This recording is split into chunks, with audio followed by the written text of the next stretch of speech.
दोस्तों, आपने बहुत बार टीवी या न्यूज़पेपर में देखा होगा कि आज सेंसेक्स इतने पॉइंट्स ऊपर चला गया या निफ्टी इतने पॉइंट्स नीचे हो गया। तो ये निफ्टी और सेंसेक्स है क्या चीज़, क्यों इसे न्यूज़ में दिखाया जाता है, इस टॉपिक को हम आज पूरी डिटेल में समझने वाले हैं।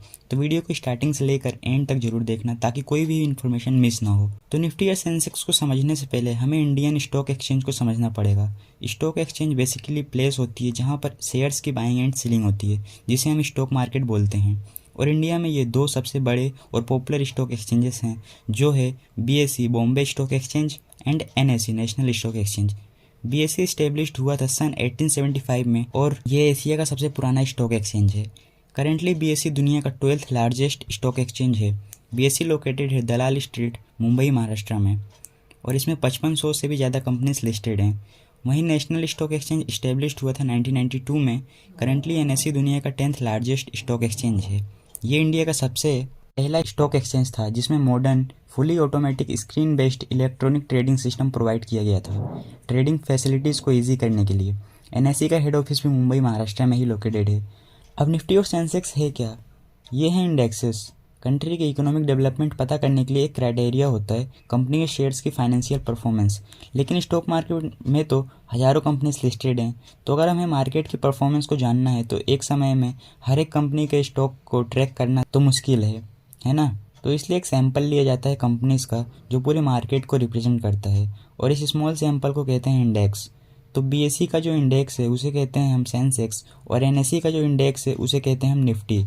सेंसेक्स को बीएसई 30 भी कहा जाता है क्योंकि इसमें इन 5500 कंपनीज में से टॉप 30 को सिलेक्ट किया जाता है और उनकी मार्केट कैपिटलाइजेशन के बेस पे। कंपनी जैसे इन्फोसिस, आईटीसी, हीरो एक्सेट्रा, जिसके बेसिस पे उन 13 कंपनीज को सेंसेक्स में इंक्लूड किया जाता है। एंड ये companies time to time change होती रहती हैं, एंड ये 30 कंपनीज अलग अलग सेक्टर्स की होती हैं। मान लीजिए आज सेंसेक्स 34,000 पॉइंट्स पर है। अगर ये ऊपर जाता है मतलब पॉइंट्स इंक्रीज होते हैं, इसका मतलब इन 13 कंपनीज में से मेजॉरिटी ऑफ द कंपनीज की फाइनेंशियल परफॉर्मेंस अच्छी है, कंपनी को अच्छा प्रॉफिट हो रहा है, एंड लोग इन कंपनीज के शेयर्स को परचेस कर रहे हैं। अल्टीमेटली डिमांड इंक्रीज हो रही है, इसको हम बुल मार्केट भी बोलते हैं। और दूसरे केस में अगर सेंसेक्स नीचे जाता है, पॉइंट्स डिक्रीज होते हैं, तो इसका मतलब ये है इन 13 कंपनीज में से ज़्यादातर कंपनीज की फाइनेंशियल परफॉर्मेंस ठीक नहीं है, कंपनी को कम प्रॉफिट हुआ है या फिर कंपनी का डेवलपमेंट नहीं हो रहा है और लोग इन कंपनीज के शेयर्स को बेच रहे हैं, मतलब डिमांड डिक्रीज हो रही है। इसको हम बियर मार्केट भी बोलते हैं। अगर सेंसेक्स ऊपर जा रहा है तो ये इकोनॉमिक ग्रोथ का सिंबल होता है। जैसे बिफोर 2008-9 में जो रिसेशन आया था उसमें पहले सेंसेक्स 21,000 पॉइंट्स पे था, लेकिन रिसेशन के बाद ये गिरकर 8,900 पॉइंट्स पे हो गया था। इतने सेंसेक्स के गिरने का कारण ये था कि लोगों ने शेयर्स को बेचना शुरू कर दिया था एंड कंट्री में इकोनॉमिक क्राइसिस की सिचुएशन डेवलप हो गई थी। इसलिए हम सेंसेक्स के बेसिक्स पे डिसाइड करते हैं कि मार्केट ऊपर जा रहा है या मार्केट नीचे जा रहा है और कंट्री की इकोनॉमिक ग्रोथ कैसी है। एक और एग्जांपल लेते हैं। आपने कभी नोटिस किया होगा जब भी बजट अनाउंस होता है तो सेंसेक्स में बहुत ज़्यादा फ्लक्चुएशंस नज़र आती हैं। तो अगर बजट मार्केट के लिए पॉजिटिव होता है तो सेंसेक्स ऊपर जाता है, और अगर बजट मार्केट के लिए निगेटिव होता है तो नीचे जाता है। अब जैसे ही सेंसेक्स इंडेक्स है बीएसई का, वैसे ही निफ्टी इंडेक्स है एनएसई का।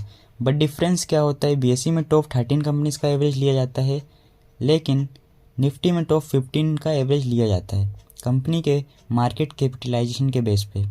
निफ्टी को कैलकुलेट करते वक्त बेस ईयर लिया जाता है 1995 और जो बेस वैल्यू है वो है 1000 पॉइंट्स। तो क्वेश्चन ये है कि क्या सेम कंपनीज जो बीएसई में लिस्टेड हैं वो सेम कंपनीज एनएसई में भी लिस्टेड हो सकती हैं? तो इसको इस तरह से देखो, आप कोई भी प्रोडक्ट ऑनलाइन बाय करते हो तो बहुत सारी वेबसाइट्स हैं जिसमें आप खरीद सकते हो। फॉर एग्जांपल अमेजोन या फ्लिपकार्ट, वो प्रोडक्ट दोनों ही वेबसाइट्स पर अवेलेबल होता है। जो वेबसाइट आपको कन्वीनियंट लगती है, जिसमें आपको प्राइस सही मिलता है, वहाँ से आप परचेस कर लेते हैं। वैसे ही एक कंपनी एक से ज़्यादा स्टॉक एक्सचेंजेस में लिस्टेड हो सकती है, और मे भी एक कंपनी के स्टॉक का प्राइस एनएसई और बीएसई में डिफरेंट हो, क्योंकि ये कम्प्लीटली डिपेंड करता है number of buyers and number of sellers पे।